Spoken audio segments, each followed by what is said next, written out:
Então, finalizando a aula de hoje,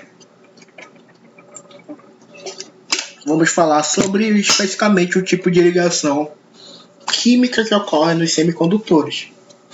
Essa ligação é a ligação covalente.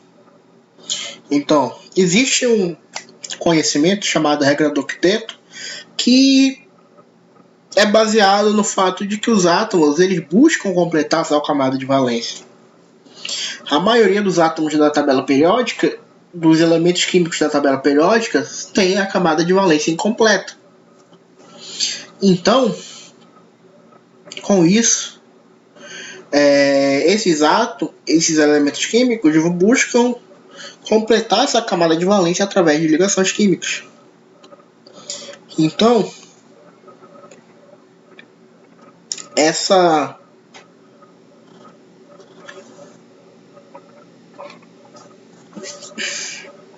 esse modo de completar a camada de valência é obtido através das ligações. Por semicondutores, especificamente, nós tratamos as ligações covalentes.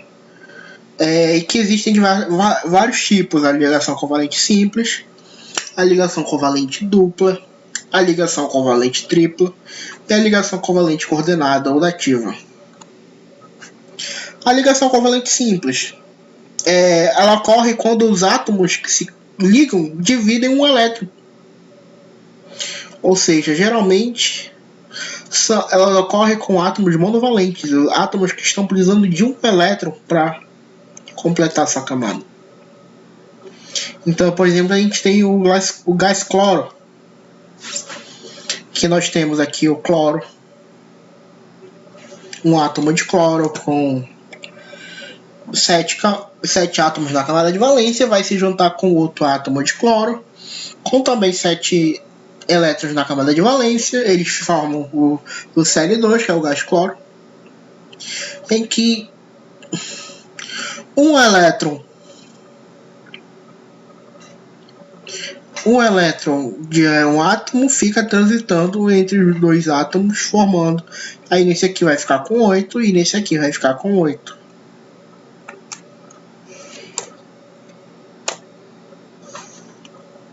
A ligação covalente dupla ocorre quando os átomos dividem 2 elétrons de cada elemento, por exemplo, no dióxido de carbono. Aí aqui a gente tem um átomo de carbono com 6 elétrons, um átomo de oxigênio com 6 elétrons, outro átomo de oxigênio com 6 elétrons e um átomo de carbono com 4 elétrons na camada de valência. Então aqui esse átomo de oxigênio com esse átomo de carbono, e aqui temos esse átomo de oxigênio vai ter 4 elétrons aqui, 4 elétrons aqui. Esse átomo de oxigênio ele vai ter 4 elétrons aqui, 4 elétrons aqui. Esse átomo de carbono vai ter 2 elétrons aqui, 2 elétrons aqui, se juntando com 2 elétrons do oxigênio e outros 2 elétrons do outro oxigênio. Ou seja, diferentemente de outro tipo de ligação em que os átomos arrancam elétrons uns dos outros, esse ele fica compartilhando, como se fosse uma relação de mutualidade. Esse elétron é seu, mas também é meu.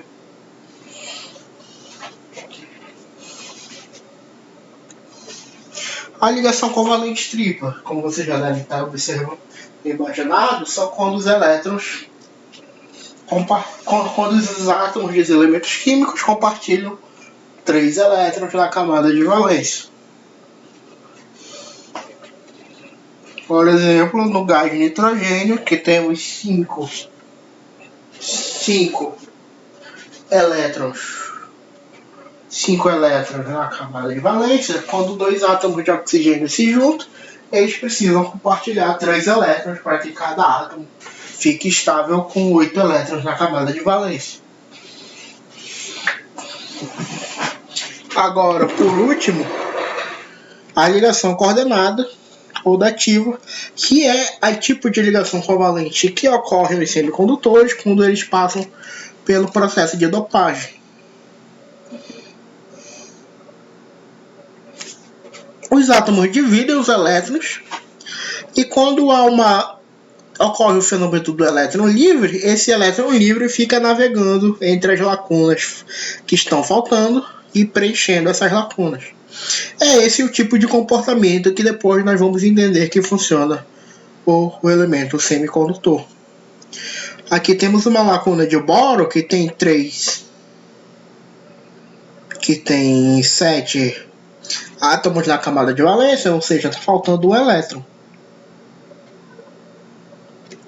E nós temos um átomo de fósforo que tem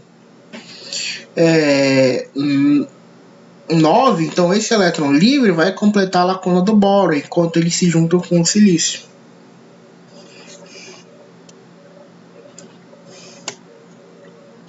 Então,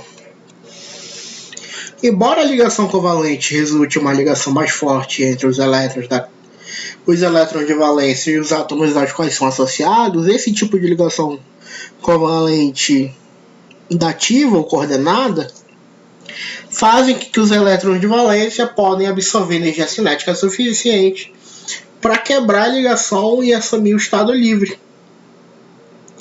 Essa energia que provoca a quebra da ligação é a energia que a gente aplica na fonte de tensão. Ou seja, o termo livre o termo elétron livre é quando o elétron recebe energia e ele passa a se movimentar livremente.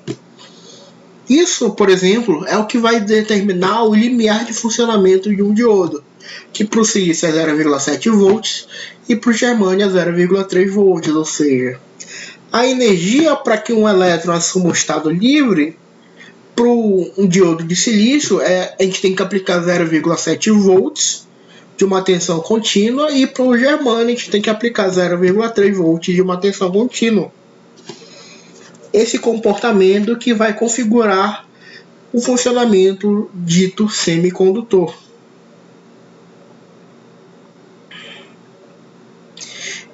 Como a gente observou naturalmente, esse comportamento é resultante da ligação dativa. E a gente sabe que esse comportamento, esse processo, ele foi melhorado de um modo a que a gente consegue obter um mínimo de impurezas que maximize esse comportamento.